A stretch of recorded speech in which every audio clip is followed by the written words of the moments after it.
Yes, it's shaping up to be a dismal December indeed at the box office, as there are simply no movies really drawing people in.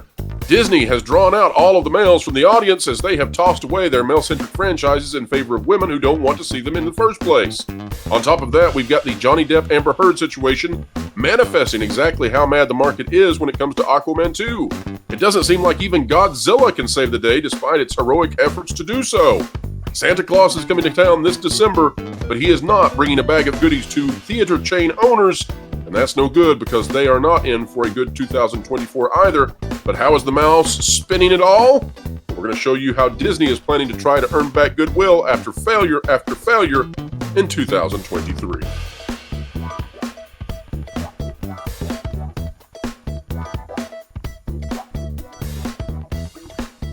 Hello folks, welcome back to the channel that is changing Holly weird.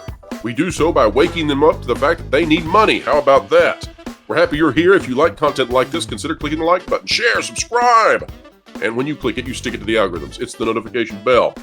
Beginning our journey today and how exactly Disney is going to attempt to bring back the positive goodwill for them. And trust me, it's not working thus far. But beginning that journey, we're going to start with Variety. Rebecca Rubin is the author here. Christmas at the box office hinges on Aquaman 2, and movie theater owners are worried. Now, one of the key things to note about this is because Disney has largely vacated the theaters, they didn't plan to do that, of course. Wish was supposed to carry all the way through Christmas. Wish was supposed to be this great holiday film. It's nowhere to be found. But because of that, now theaters are depending on Aquaman 2, Willy Wonka, and I think this is also why they have literally demanded that Godzilla stay around longer than was contractually allowed before. I would not be surprised if Godzilla plays all the way until 11:59 p.m. on December 31st. Every year around Christmas, Phoenix Theaters puts all of its chips on one major tentpole, gambling on a movie so big, so broadly appealing, it'll keep auditoriums stocked into the new year. In the recent past, the Midwest-based chain has gone all in on 2022's Avatar: The Way of Water, 2021's Spider-Man: No Way Home, and I'm sorry, they did not choose well here. 2019 Star Wars: The Rise of Skywalker, which underperformed badly, but thankfully, Frozen 2 picked up the slack there. Notice, folks, that all three of those are somehow connected to Disney, either directly out of the company or through a partner or subsidiary. But this holiday season is different. For the first time in more than a decade, excluding the pandemic-stricken 2020, there's no surefire blockbuster with the potential to gross $1 billion globally to cap off the year. You can't look at the release schedule between now and the end of the year and find one movie that stands out like Avatar as the big film, says Phoenix Theaters owner Corey Jacobson.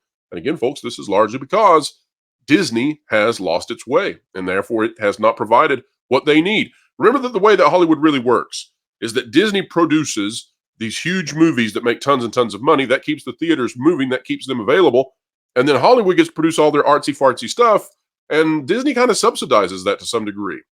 Now, Aquaman 2 is the one they've got to hope for, but that is simply not going to happen. For this year's holiday stretch, dropping down here, the gambles include Wonka, with Timothée Chalamet as the titular chocolatier, Universal and Illumination's animated comedy Migration. That also does not look to do well. A24 sports drama The Iron Claw, not going to do well, starring Zac Efron and Jeremy Allen White. And the musical adaptation The Color Purple, also, folks, not probably going to do well. There's nothing here for them to use. And this is what they are beginning to realize. They have driven the market out of the theaters. The biggest draw right now is Godzilla -1, and that's because Japan is still making movies the way that we once did. How about that? So how in the world are they handling this? The absolute total repudiation by the market. How are they handling it? Well, hang on, folks. This is beautiful. Entertainment Weekly is reflecting on this. Disney princesses Halle Bailey, Rachel Zegler bond over dealing with trolls. Not worth the time and energy. This by Jessica Wang, but let's relay what's really happening here. Halle Bailey she was the Little Mermaid. She was Ariel, and that movie was set up so that it was marketed along the lines of race. And that did not work because the Little Mermaid probably lost somewhere in the vicinity of $200 million. It needed $800+ million to break even, and it barely topped out over $500 million worldwide.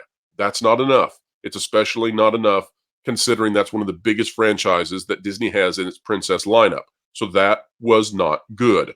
Rachel Zegler's Snow White has been backed up more than a year because of quality concerns. That again Has to do with the fact that Disney doesn't want to lose another $200 million, and so they're throwing in CGI monstrosity dwarfs.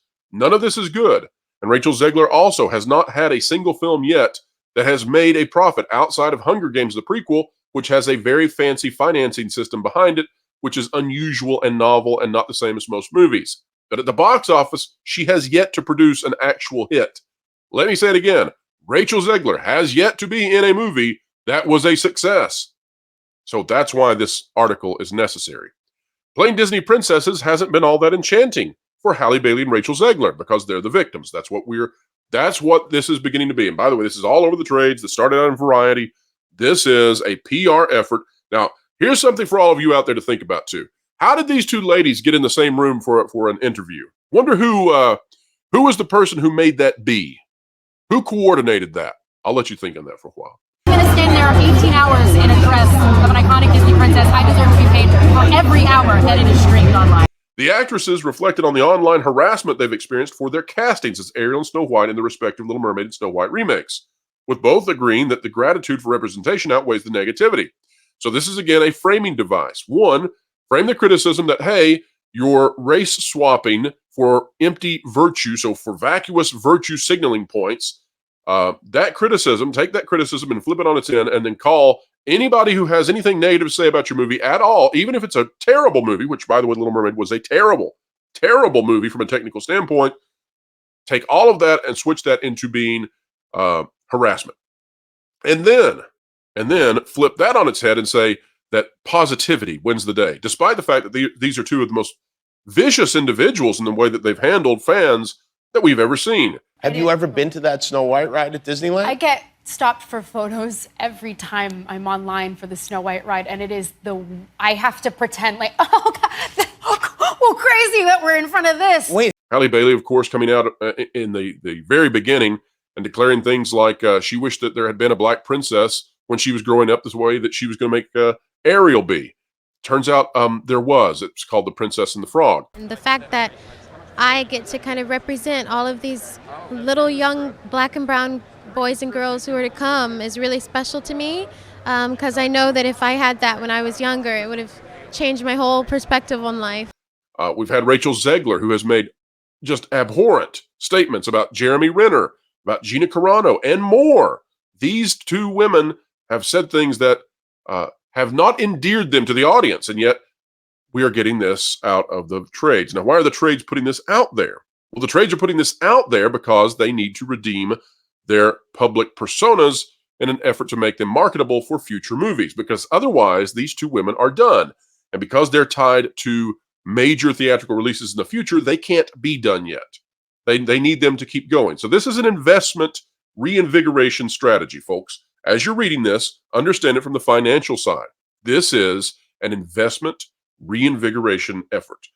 Of how Bailey, 23, navigated the backlash surrounding her casting as the first black Ariel. The first black Ariel. It's a Dutch story.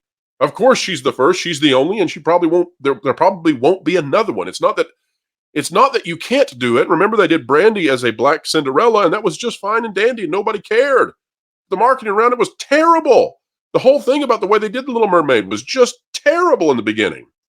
But Zegler said on the latest segment of Variety's Actors on Actors, which dropped Thursday, "I was so inspired by the way you handled anybody who had anything bad to say about it."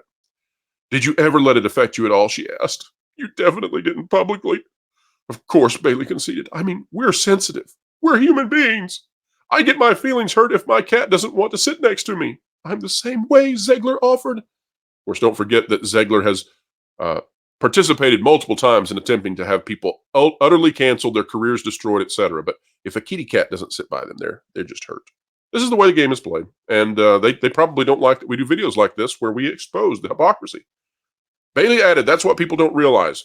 We're granted amazing opportunities and able to see on massive screens, but there is a disassociation. People start taking you away from being a real human being that has feelings and reacts to things. That was definitely something that I had to navigate." So it goes on and on. You get the idea. Let me show you just how false these kinds of things are. This is the best way to show it.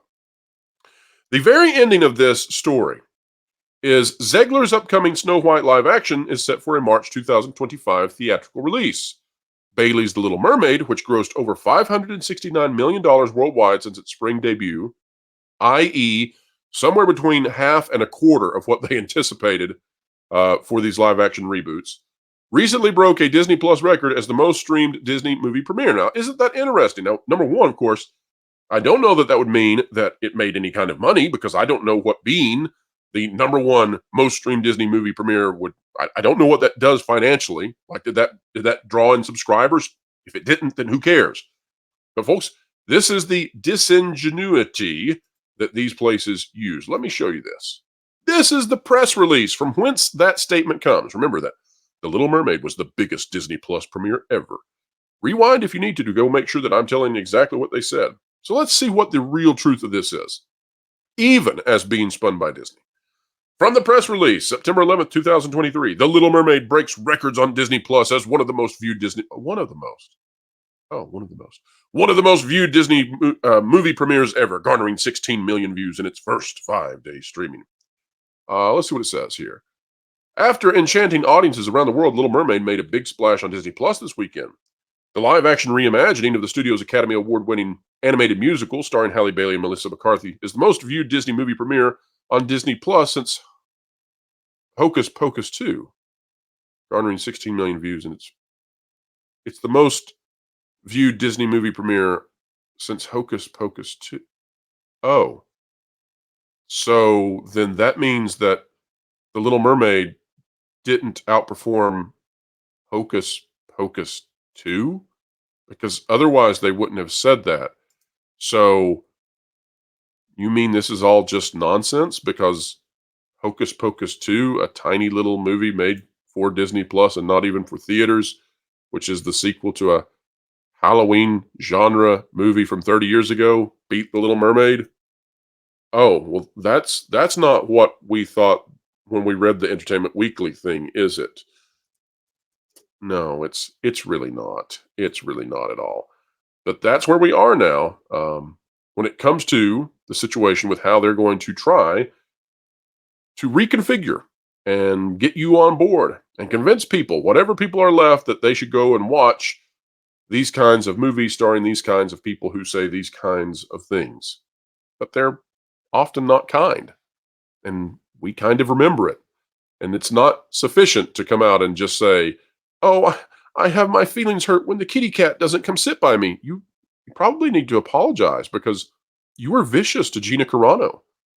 And if we've learned anything from the way that those Ivy League presidents acted in front of Congress, Gina Carano was right. And you acted very poorly. You acted like scum towards Jeremy Renner. And later on, he saved somebody's life by shoving them out of the way, and he was run over by a huge piece of machinery and almost died, and probably should have died.